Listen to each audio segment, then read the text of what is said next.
Taterskin and the Eco-Defenders, Book 1, Wonders Never Cease, Chapter 16. Being a human, Albert was the member of the crew who had the most interest in and knowledge of man's history. That's why he chose 1787 as the initial year for the group's Australia stopover in the largest of the lands down under, a region which also includes New Zealand. Although our initial reason for visiting, or rather revisiting Australia, was to see our old friend Yuki the koala bear again in the year 2525, Albert told us animals that we would have plenty of time for that later. After all, we had no restrictions time-wise at all, being able to go forward or back in time at will. Before we visited Yuki, though, Albert felt something needed to be done to prepare for or prevent certain tragedies which would otherwise occur. The situation in a nutshell was this. The next year, 1788, Australia would begin to be colonized by Europeans, mainly and initially the British. But as was true with America and other places that were colonized by Europeans and others, there were already people living in what came to be called Australia when the colonizers arrived. The British were not the first, or the founders, or the finders of the place. Specifically, an indigenous people, the Aboriginal Australians, as they came to be known by the latecomers, had lived there for thousands of years. Although there were exceptions, many of the newcomers viewed these old settlers with disdain and treated them unfairly and even viciously. Why? As is too often the case, simply because they looked, thought, and lived differently.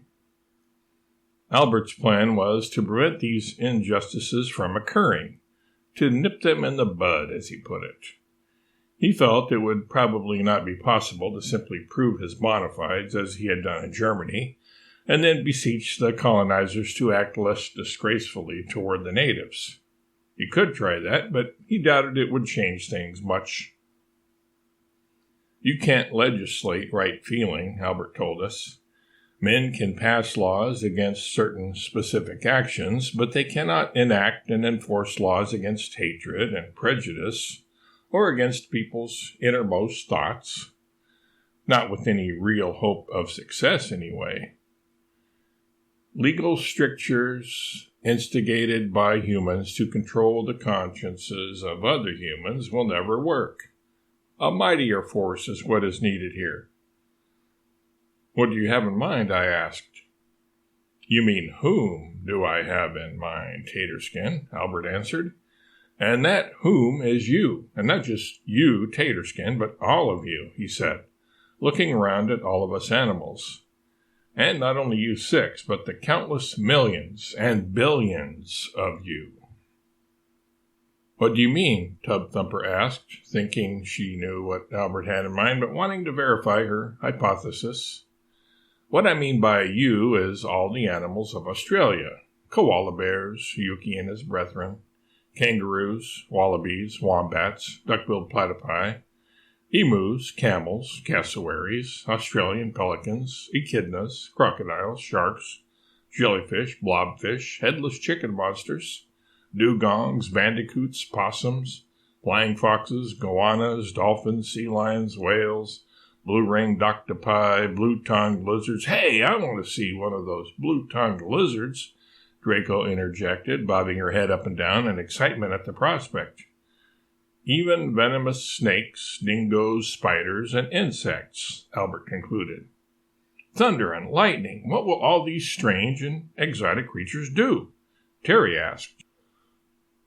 It's no wonder that they appear exotic to you, Terry, but in reality they are exotic to us, too, I said, except for the dingo and the koala bear. Now that I have come to know one of them as a friend, most of them seem downright strange to us also. These animals, unfamiliar to us but common here, will need to be coached up to protect the indigenous humans, and some of the indigenous animals too, for that matter, Albert said. The ones protected will, in turn, train future generations. Their children will adopt this tradition, passing it down from father to son, mother to daughter, uncle to nephew, and so on. You get the picture. Who will coach the first generation? Stripes asked. We will, Albert said. All of us will teach the animals what they need to know and do.